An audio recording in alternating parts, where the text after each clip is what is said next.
Madame Aziza Baha, bonjour. Bonjour. Merci d'accepter notre invitation sur Panora Post. Merci à vous.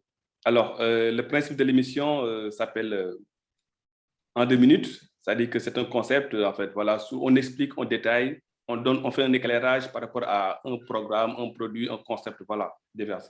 Alors, aujourd'hui, il s'agit en fait de sport au féminin, un programme lancé par la plateforme Taja Sport, dont vous êtes la fondatrice. Absolument. Alors, récemment, vous avez en fait lancé un nouveau programme décliné en 2 concepts, Tajara, qui signifie oser, et Maki, qui signifie en même temps à tes côtés. Alors, globalement, le programme Tajara Sport, est-ce que vous pouvez revenir un peu sur ce programme? Alors, globalement, donc, Taja Sport est une plateforme média qui est réservée justement et dédiée au sport au féminin dans la région MENA. Et on a lancé ce programme qui est effectivement en 2 concepts, Tajara'i qui veut dire Taja, qui veut dire oser ou ose, et Maaki pour la simple raison qu'on voudrait promouvoir le sport auprès des jeunes filles. Et qu'on s'est dit que pour cela, il fallait 2 choses. La première, c'est de montrer des rôles modèles un petit peu, des modèles de jeunes filles qui font du sport et dont d'autres petites filles pourraient s'inspirer. Mais en même temps, si on veut pousser les petites filles à faire du sport, ben, il faut convaincre les parents, d'où le 2e concept qui est celui de Maraki, qui s'adresse en fait à des parents, puisque ce sont des témoignages de maman et de papa qui nous expliquent qu'ils sont aux côtés de leurs filles, justement, d'où le nom, et qu'ils les soutiennent dans leur choix sportif et qui expliquent pourquoi, qu'est-ce que ça a apporté à leurs filles et pourquoi est-ce que les autres familles devraient faire autant. Qu'est-ce qui vous a poussé? Qu'est-ce qui a été à l'origine en fait de ce programme? De ce programme ou de Taja Sport de manière générale? De Taja Sport. De Taja Sport de manière générale, tout simplement, en fait, une remarque, à savoir que quand on parle de sport, vous allez avoir une multitude de médias qui sont consacrés au sport, mais en fait, en réalité, sont consacrés au sport et à la pratique masculine du sport. On y voit très, très peu d'espace réservé au sport pratiqué par les femmes ou au sport tout simplement avec une promotion auprès des femmes. Et quand on regarde, que ce soit au Maroc ou ailleurs, c'est toute la région MENA, et il y avait la même constatation. Et il y avait, par exemple, quand nous, on a lancé, il y avait un seul magazine qui existait en ligne et qui avait cessé d'exister depuis un peu plus d'1 an. Donc, il n'y a rien, il y a une grande pénurie en termes de médias, alors que les exploits sportifs sont là et alors que le besoin est là et le public est là, puisque si je parle que des femmes, on est à plus de 220 millions de femmes dans la région MENA. Donc, pourquoi on s'est posé la question? Moi, j'ai fait un peu un mix de 2 choses que je fais, à savoir la défense des droits des femmes et mon engagement pour la diversité de genre, et de l'autre côté, mes 25 ans d'expérience de journaliste. J'ai un peu mixé les 2 et je me suis dit qu'il y avait peut-être quelque chose à offrir aux femmes de cette région, et pas qu'aux femmes d'ailleurs, parce que je pense que les hommes aussi peuvent s'intéresser à ce qui se passe du côté des femmes et qu'on ne veut pas juste regarder que des matchs de foot masculins et que des médaillés masculins. Alors, on sait qu'en fait, effectivement, vous l'avez dit, le sport souvent est réservé aux hommes, notamment dans certaines régions, comme celle-ci. Oui. Est-ce qu'il n'y a pas eu quelques écueils, quelques problèmes, notamment les jeunes filles, parce qu'on sait que la position de la femme aujourd'hui n'a pas totalement évolué, il y a des freins, il y a des contraintes. Est-ce que ça a été facile pour vous, en fait? En fait, pour moi, oui, mais ce qu'on a essayé de raconter à travers les histoires des jeunes filles qu'on a fait dans le programme de Tajara'i, par exemple, c'est justement ces histoires et ces difficultés, ces stéréotypes auxquels elles ont fait face et comment est-ce qu'elles ont quand même continué, elles s'accrochent quand même à leurs rêves. Beaucoup des jeunes filles, on a vu des jeunes filles qui n'avaient pas accès à des infrastructures sportives, par exemple. On a vu des jeunes filles qui étaient… par exemple, à Zagora, on a rencontré une jeune fille qui a dû construire avec ses copines une piste d'entraînement parce qu'il n'y en a pas. À Essaouira, on a rencontré une fille qui est dans une équipe de basket qui sont obligées de récupérer les tenues sportives des garçons, de les laver et de les mettre pour passer les compétitions. Donc, elles rencontrent beaucoup de problèmes. Mais ce qui est très inspirant dans ces histoires-là, c'est de les voir en fait finalement faire face et réussir quand même dans leur parcours et de s'accrocher en tout cas à leurs rêves. Elles ont toutes moins de 18 ans, mais elles ont beaucoup, beaucoup de rêves et elles s'accrochent quand même. Nous, on a fait la même constatation sur le sport au féminin de manière générale. Effectivement, il y a beaucoup de biais, il y a beaucoup de problèmes que nous, on rencontre à minima, puisque en tant que média, quand on se présente comme étant un média qui s'intéresse au sport au féminin, bah forcément, on intéresse moins les sponsors, on intéresse moins les annonceurs. Donc, c'est une toute petite partie du combat qu'on partage en fait avec toutes ces femmes qu'on veut défendre aujourd'hui, mais qui nous réconforte finalement dans notre choix à dire que il faut y aller, il faut se jeter à l'eau et il faut que quelqu'un le fasse, quoi. Alors, justement, parmi les concepts, les deux concepts que vous avez développés, il y a oser et à tes côtés. Enfin, est-ce que oser n'entre pas dans cette catégorie en fait, d'émancipation, de vouloir vraiment sortir les femmes en fait, de leur bulle, d'une bulle en fait, où on les a mis pour un peu, voilà. Est-ce que vous pouvez nous parler un peu du concept oser?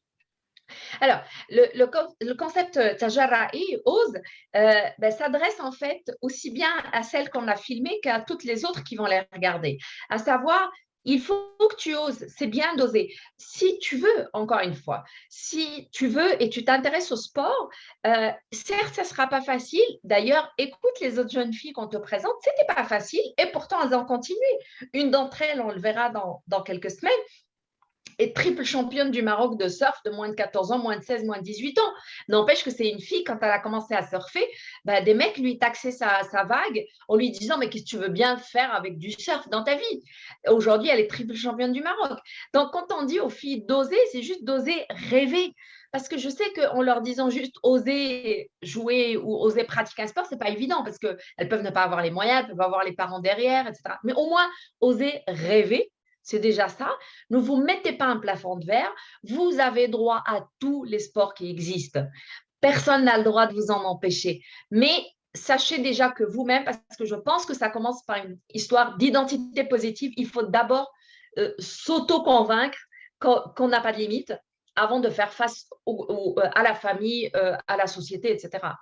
Alors, c'est vrai que vous êtes révélatrice, en fait. Je parle du programme révélateur de talent, en fait, d'émancipation, et notamment dans un contexte, comme je l'ai dit, un peu compliqué, notamment les parents qui réussissent à ce que les filles, notamment les filles, aillent au sport, tout ça. Comment vous vivez ça? Est-ce que vous pouvez nous raconter en fait des anecdotes par rapport aux relations entre parents et filles qui voient le sport? D'où la sociabilité des filles, en fait, souvent n'accorde pas en fait cette trop de liberté aux filles. Comment vous vivez ça? En fait, c'est exactement ça qui nous a poussé à créer le deuxième concept qui est Maraki, parce qu'on s'est dit, de toute manière, on ne peut pas convaincre juste les jeunes filles. Les jeunes filles, elles peuvent être convaincues qu'elles doivent faire du sport. Si les parents ne sont pas d'accord, si les parents ne sont pas à bord de cette aventure, ça ne marchera pas. Et on a été rencontrer plein de parents, effectivement, et c'était assez sympa parce que moi, j'ai rencontré une maman, par exemple, qui a aidé sa fille à faire de l'équitation et qui m'a dit, au départ, c'était moi qui étais contre, parce que j'avais peur, parce que je me disais, si elle fait d'équitation, elle risque peut-être déjà de tomber, etc. Mais en plus, elle va partir dans des compètes, il y aura des garçons, il y aura… Et donc, c'était intéressant de voir cette évolution un petit peu dans la vie de la maman. Tout comme dans une autre famille, le papa, il est à fond, il aide sa fille, il la soutient. Et c'est sa maman qui était contre aussi, pareil. Donc, on a essayé de donner la parole, et de manière d'ailleurs assez équilibrée, puisque sur 8 familles, on a pris 4 mamans et 4 papas. Et on a essayé de leur donner la parole pour qu'ils expliquent eux-mêmes à d'autres familles. Parce que si moi, j'essaie de convaincre les familles, ma parole ne va pas porter forcément. Mais si vous êtes un papa ou une maman et vous vivez dans une région rurale et vous voyez par contre un autre papa ou une autre maman de la même région qui vous parle, ça vous parlera beaucoup plus. Et eux, ils expliquent pourquoi. Et pour convaincre, ils expliquent comment le sport a évité à leur fille, par exemple, des addictions, à éviter à leurs filles des méfaits de l'adolescence, à aider leurs filles à s'imposer dans la société, à les a aidées à gagner en confiance en elles, etc. Pour montrer pourquoi. On ne dit pas juste que le sport, c'est bien pour du sport, mais pourquoi, voilà, des exemples concrets qui ne sont pas dits par des experts avec des paroles difficiles à comprendre, mais tout simplement par des parents qui l'ont vécu avec leurs filles et qui le disent. Alors, est-ce que à partir du moment où vous avez lancé en fait des programmes, est-ce que le regard, les lunettes que portent les filles dans la société ont changé ou bien est-ce que Qu'est-ce qui a changé? Quelles sont les mutations que ça a opérées au niveau des filles? C'est trop tôt pour dire que quelque chose a changé. On vient de lancer le programme. Quelques prémices. Voilà, on vient de lancer cette semaine. J'espère très sincèrement, moi je me dis que si une seule fille au Maroc a vu ce programme et se dit, bah, tiens, j'ai envie de faire du kickboxing, je ne pensais pas que je pouvais le faire, je vais le faire. Ou tiens, j'aimerais faire du foot finalement, puis il y a d'autres petites filles qui font du foot, et ben on aura gagné. S'il y a une seule fille qui a osé, s'il y a une famille qui s'y dit, bah, peut-être finalement, ce n'est pas si mal d'aller soutenir ma fille, bah, ça sera un grand gain pour nous. Mais voilà, c'est trop tôt malheureusement pour savoir est-ce qu'on peut avoir un impact ou pas. On espère l'avoir. D'où le fait où c'était très important d'avoir un partenaire à côté qui ne soit pas juste un partenaire qui fait un apport financier, c'est bien au-delà de ça. C'est un partenaire avec lequel on partage, la MDJ, c'est un partenaire avec lequel on partage effectivement des valeurs qui peut du coup nous aider aussi, puisqu'ils ont eux-mêmes leur propre public qui est assez grand, qui peut nous aider à relayer cette parole parce que c'est de ça qu'on a besoin aujourd'hui. Alors, c'était la dernière question, mais malheureusement, vous avez anticipé, on y va. Alors, en termes de partenariat, en termes d'accompagnement, est-ce qu'il y a des institutions, est-ce que les institutions sont prêtes à vous accompagner? Comment ça se passe au niveau de l'accompagnement? Alors, écoutez, la MDJ, ça a été un des premiers. Pour le moment, au Maroc, on a la MDJS. On a un deuxième partenaire avec lequel on est en train de finaliser et qui est aussi intéressé pour soutenir cette démarche-là. Malheureusement, il y a des gens aussi qu'on a approchés qui n'ont pas donné suite. Bon, ben, c'est la vie, c'est comme ça, on ne peut pas intéresser tout le monde. Mais on espère très sincèrement, puisque c'est pas juste, on n'est pas juste une entreprise ou une société de production, on est vraiment ce qu'on appelle un social business. Aujourd'hui, quelqu'un peut très bien me dire, pourquoi est-ce que je vais demander à Taja de produire des capsules vidéo? Je peux aller trouver n'importe quelle société de production pour le faire. La grande différence, c'est que si c'est Taja qui produit, on vient de montrer qu'on est capable de produire un produit de qualité, etc. Mais au-delà de ça, c'est que cet argent-là aide à financer la plateforme. Donc, ça veut dire que si vous demandez à Taja de produire pour vous des capsules autour du sport au féminin, vous savez en fait que c'est un double investissement puisque vous avez un produit de qualité, mais en plus de ça, vous aidez un média qui aujourd'hui essaye de promouvoir le sport auprès des femmes et les exploits sportifs féminins. Alors, la dernière question, madame, l'avant-dernière, si vous voulez, on parle plutôt de mixité, d'égalité, et notamment au niveau maintenant même des Jeux Olympiques, on parle en fait de sport mix. Et là, vous parlez de sport féminin. Est-ce que dans vos programmes, dans vos perspectives, vous prévoyez en fait de faire des séquences mixtes entre filles et garçons pour un peu apporter une plus en fait? On aimerait bien. On a des idées dans ce sens-là. L'idée, bien sûr, c'est qu'il y a tellement de retard sur le sport au féminin qu'on a quand même besoin de le mettre en avant. Mais on aimerait, justement, on travaille sur des choses comme ça pour apporter un peu plus de mixité.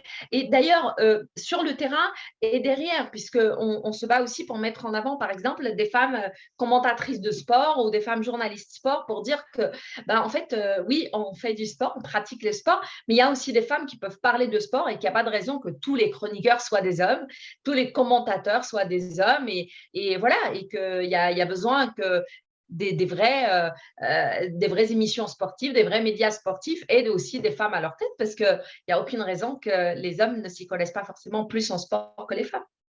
Alors, tout dernier point, c'est est-ce que vous allez vous limiter au sport ou bien il y a d'autres activités comme la culture que vous allez intégrer dans vos programmes? Alors, pour le moment, Taja Sport, comme son nom l'indique, c'est plus du sport.